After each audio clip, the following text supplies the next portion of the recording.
Kemudian NM tadi diberitahu ke dalam dan juga kepada penjaga bahwa hari ini dia tidak menerima siapapun kecuali keluarganya. Saya tanya tadi, apakah Dokter Oki juga tidak dikasih masuk hari ini? Kan saya tanya tadi. Kata penjaganya tidak. Alasannya, siapa yang mau besuk dia, itu dia yang menentukan. Kalau nggak ada korelasinya ya nggak mungkin diterima. Kalau ditolak ya jangan patah hati lah. Pikir aku titip sama bapak itu, Pak tolong titip, yang penting dia sudah ngeliat aku datang, sudah ngelambai, sudah ketawa, aku lihat sudah mukanya juga sumringah ya, mukanya ceria ya. Ya.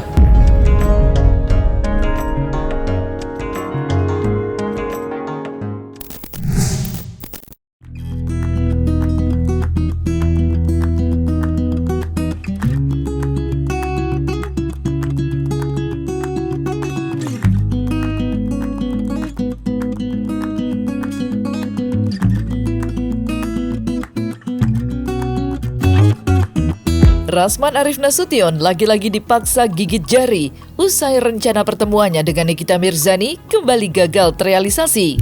Dengan kunjungan ini, maka terhitung sudah 2 kali Rasman menyambangi rumah tahanan Polda Metro Jaya, namun tak sekalipun ia berhasil berbicara 4 mata dengan Nikita Mirzani. Ketika ditemui awak media, Rasman pun membagikan informasi jika Nikita lah yang merasa tidak berkenan bertemu dengannya. Pasalnya, dalam momen yang bertepatan dengan hari ulang tahunnya itu, Nikita hanya berkenan dikunjungi oleh keluarga. Bahkan, kedatangan Dr. Oki Pratama saja disebut-sebut juga ditolak oleh Nikita. Lantas, apa yang sebenarnya terjadi pada Nikita Mirzani saat ini? Saya sudah komunikasi dengan pihak penjaga, tetap saya akan koordinasi ke penyidik sebagaimana yang diminta oleh NM.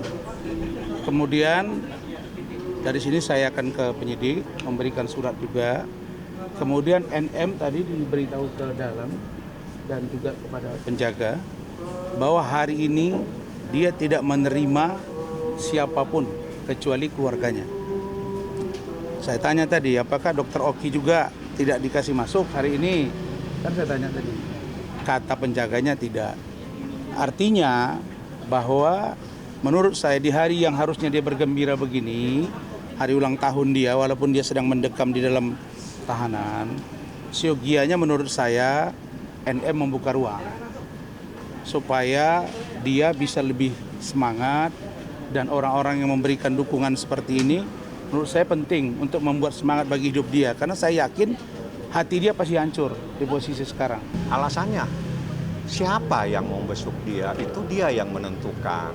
Kalau nggak ada korelasinya ya nggak mungkin diterima. Kalau ditolak ya jangan patah hati lah. Rencana Rasman Arif Nasution untuk bertemu Nikita memang tidak lepas dari huru-hara dugaan adanya sindikat mafia skincare yang kini habis diperbincangkan orang banyak. Sebuah kisruh berkepanjangan yang mendorong Rasman untuk mengesampingkan sementara permasalahan antara dirinya dan membantu Nikita demi mengungkap bersama polemik dugaan sindikat mafia skincare. Apalagi, Rasman bukanlah orang yang jauh dari sosok-sosok pemain yang kini terlibat huru-hara. Mengingat 5 orang mantan kliennya ikut terseret kisruh itu, Dr. Oki Pratama salah satunya. Nah, lalu kemudian pesan saya, NM, ya, saya kemarin berbicara untuk membuka ruang bagi kamu agar kamu bisa lebih leluasa menjelaskan peran-peran siapapun. Dan saya sudah lihat ada dokter yang hampir tiap hari seperti ketakutan sehingga mendatangi. Nah, ini membuktikan bahwa ada dugaan semakin kuat bahwa ada peran-peran orang lain di sini. Dan saya di depan kalian saya katakan saya tidak akan berhenti ya untuk menelusuri siapapun yang terlibat di dalam kasus ini. Ya, ingat, orang yang sudah pernah memberikan sesuatu misalnya kepada NM di luar Reza Gladys itu juga harus diproses. Orang yang sedang membangun komunikasi dengan angka-angka yang katanya 15M itu juga harus diproses. Kemudian ada seorang pemilik klinik kecantikan berinisial SS meminta maaf kepada publik bahwa dia mengaku telah melakukan overclaim, menjual overclaim. Perbuatan itu tidak akan menghilangkan dengan permintaan maaf perbuatan pidana itu. Karena itu bukan masalah delik aduan, itu pengaduan pidana umum yang secara umum dapat diproses dalam konteks hukum, karena itu membahayakan masyarakat. Jadi kasus-kasus seperti ini tidak boleh diselesaikan hanya dengan meminta maaf. Ya kalau abang kita satu itu kita pertanyakan dulu kapasitasnya apa, sebagai kuasa hukumnya siapa. Ya artinya orang itu kan sedang dalam ada masalah, sedang ada musibah gitu loh. Ya sudah kan abang juga kan lagi ada masalah juga kan gitu loh. Jadi saya rasa ya nggak etis gitu. Saya katakan bahwa beberapa waktu yang lalu saya menangani mereka yang banyak pemilik klinik kecantikan ini. Saya sudah menduga bahwa ini ada persaingan di antara mereka. Bayangkan, termasuk istri saya, termasuk anak-anak saya sudah sempat menggunakan skincare ini. Saya nggak tahu itu efeknya apa. Bahkan kemarin di DPR RI saya lihat ada seorang pengguna yang sampai terganggu kehamilannya. Ini siapa yang bertanggung jawab? Ini nggak bisa dibiarkan begitu saja. Jadi NM, kamu harus bersuara dan saya juga akan mencari tahu di luaran. Saya tegaskan, saya Razman Arif akan mencari tahu dan membantu pihak penyidik untuk membongkar dugaan mafia skincare. Dan saya minta Pak DPR jangan hanya berhenti pada komisi yang menangani ini dan menyerahkan kepada BPOM. Di lain sisi, pihak Nikita sebenarnya tengah berupaya untuk mengajukan penangguhan penahanan kepada pihak penyidik Polda Metro Jaya.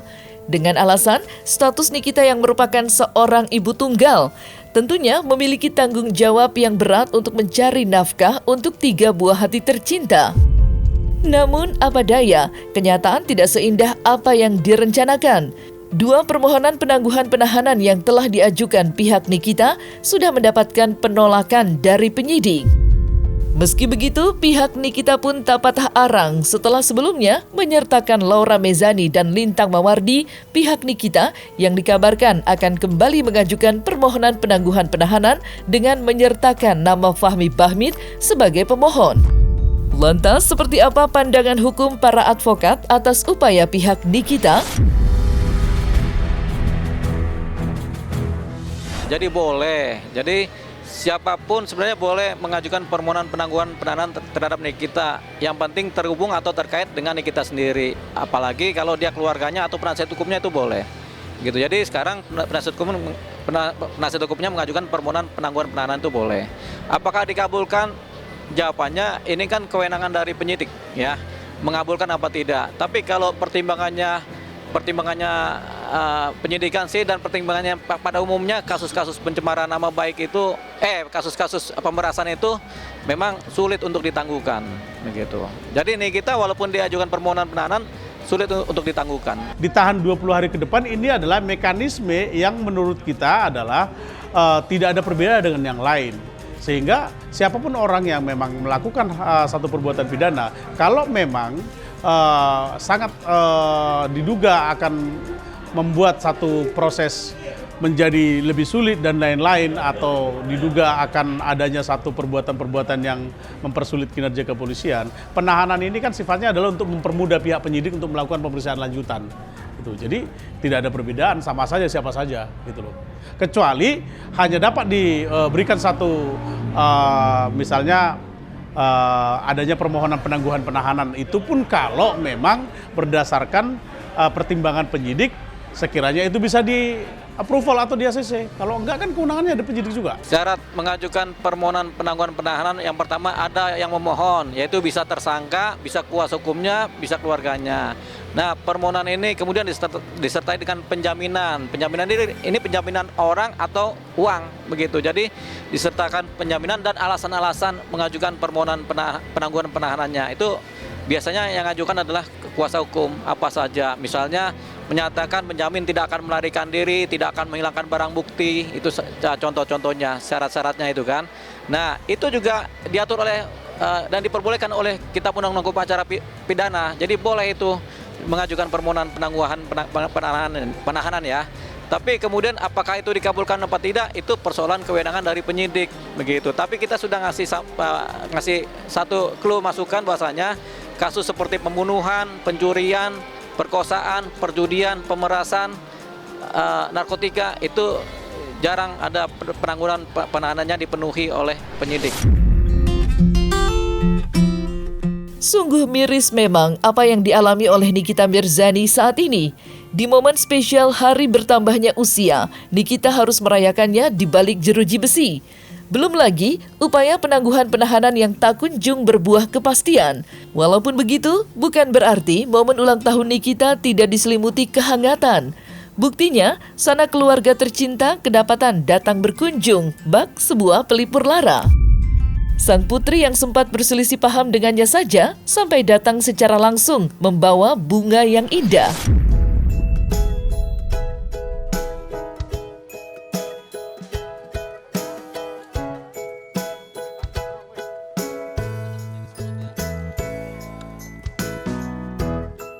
Loli. Sudah anak-anak bentar ya. Bentar guys, sudah anak-anak. Woi, mundur woi. Bawa apa? Kalista kali ini bawa apa, Kak? Ada mungkin kue, Kak.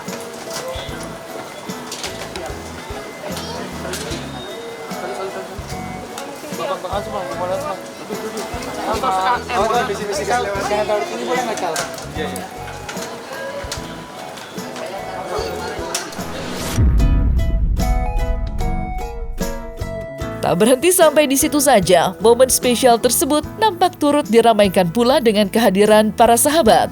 Mulai dari Tessa Mariska hingga pesinetron Baim Wong yang hadir membawa doa dan kado.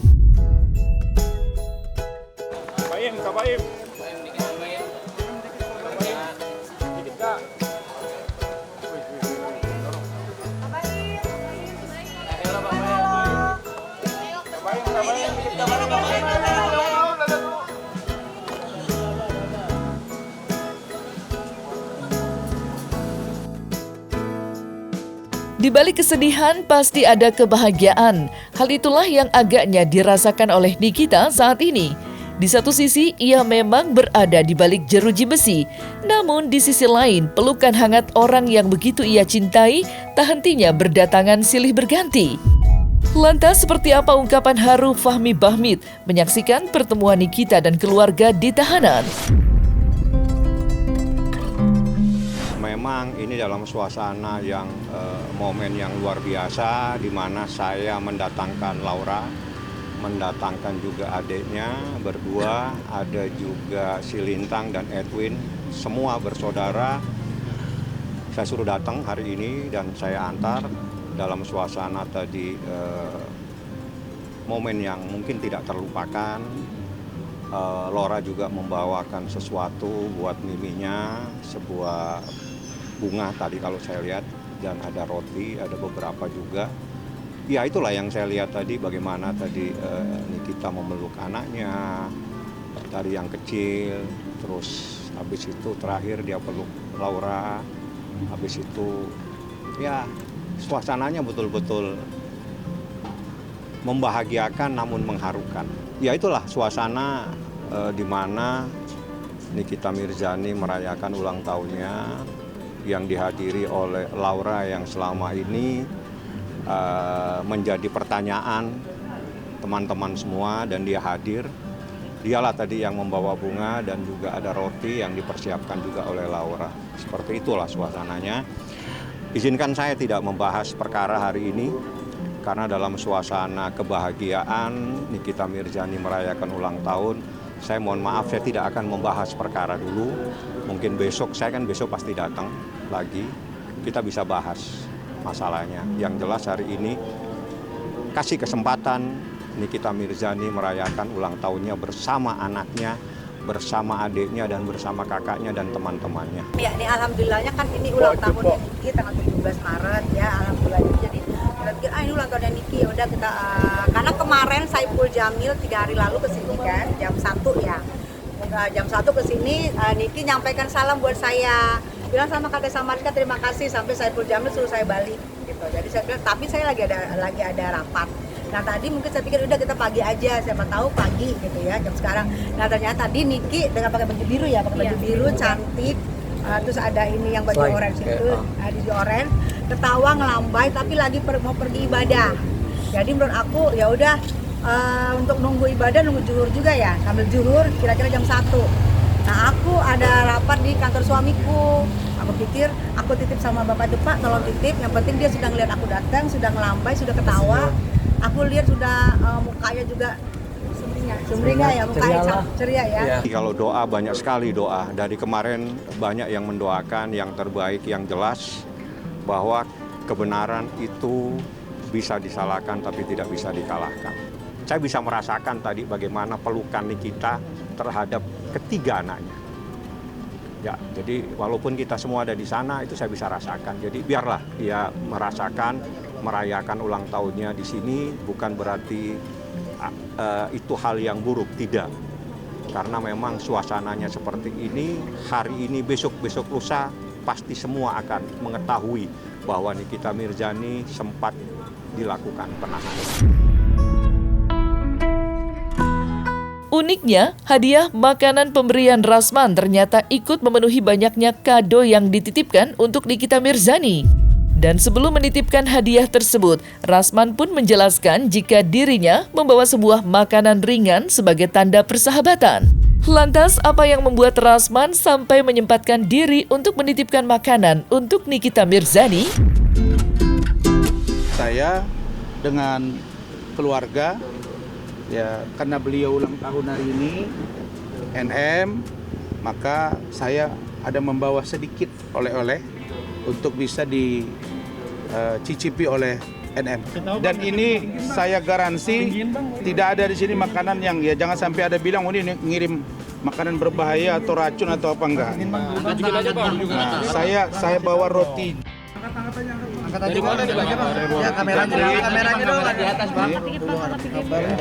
Saya bawa roti jabrik dan mudah-mudahan dia berkenan. Ini bukan kek ulta, tapi paling tidak untuk dia bisa nikmati di sana. Sebagai tanda persahabatan dari saya, dan saya katakan sekali lagi niat saya ingin membongkar ya dugaan praktek mafia skincare. Rasanya tidak adil kalau hanya dialamatkan kepada NM sendiri dan atau Mail.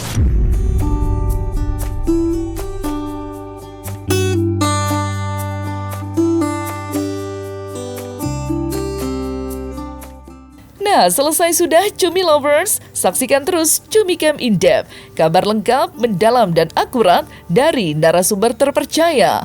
Dan jangan lupa untuk like, subscribe dan juga share channel YouTube Cumi Cumi.